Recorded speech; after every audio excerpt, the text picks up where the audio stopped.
This is my barn. On the day that this video was made, it was 23 degrees outside and not that much warmer inside. And as I was looking at my barn and the swaying bamboo, I couldn't help but think of a warmer climate. For a few minutes I indulged my imagination and I pretended to be on a beach in the Caribbean. Warm waters flowing through my toes and sweat rolling down my forehead as I enjoy an ice-cold glass of adult beverage.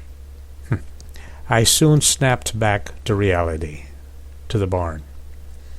This barn inspired a Microdac show called The Barn. It has not been shelved, and it will surface again someday. Why? Because people smarter than me have some interesting things to say and wonderful experiences to share. And, as I know for a fact, together we learn. Unfortunately, it would seem that America has taken a turn towards silence. Many of the people that I have invited to the barn would rather not expose themselves. It is not safe to do so.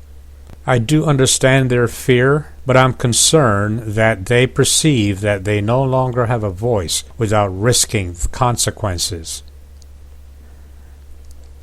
Americans are afraid to express themselves. With Uncle Sam listening to your every word and reading your every email, it is the safe way to go. Besides, your job depends on your silence. You could say too much and lose your job, right? So, the idea is not to be expressive because it could mean your employment. Not too many people are brave enough to express themselves anyway. The strange thing is that there's a lot to say. Many people who are well connected politically are speaking their minds, even though their speeches are mostly based on false assumptions, and, quite frankly, their speeches are not that relevant.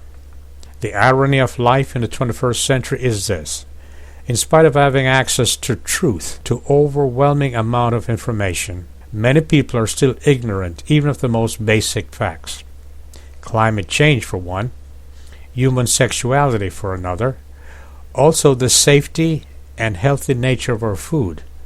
After all, we have bought into the idea that animal waste is protein. Protein sanctioned by our government. Now, there's a concept. Waste and government. We have unprecedented access to so much real information, yet for many, believing myths and suppositions are their reality. To them, facts are simply confusing. Their perceptions are more reliable, and certainly it is their reality. The temptation is to say that it is all due to intellectual laziness, but I say it is worse than that. It is the overwhelming need to belong. So, we're going along to get along. There is a great fear in not belonging. Oh yes, of course I know that I'm repeating myself, but I happen to believe that it is important for one to think for oneself. We now suffocate our own intelligence so that we can wallow in the babble of the talking heads. News? What news? Christians are being slaughtered by Muslims.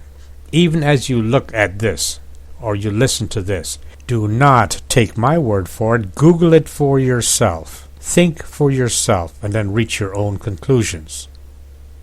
I have no idea what day you're watching this, yet the news headlines, I'll bet you, is about a celebrity that is overweight. Overweight. Imagine that. Have any idea how many hungry people, kids especially, the victims of war, would love to have some weight, any weight at all? But I'm getting off subject. We're talking about my barn. It is dormant right now, but it is not dead. After all, being dormant is the signature of the season.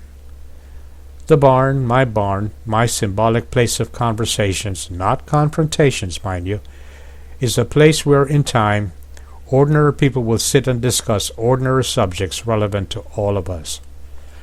And together we will learn.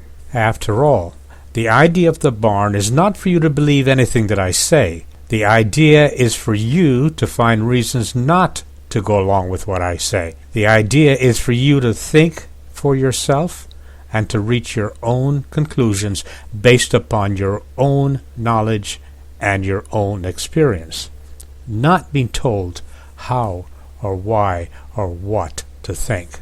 As for the barn, oh yeah, I think that series will not only happen again, I think it'll become popular because there are some people who are simply not afraid to be expressive. They are people who simply enjoy thinking for themselves.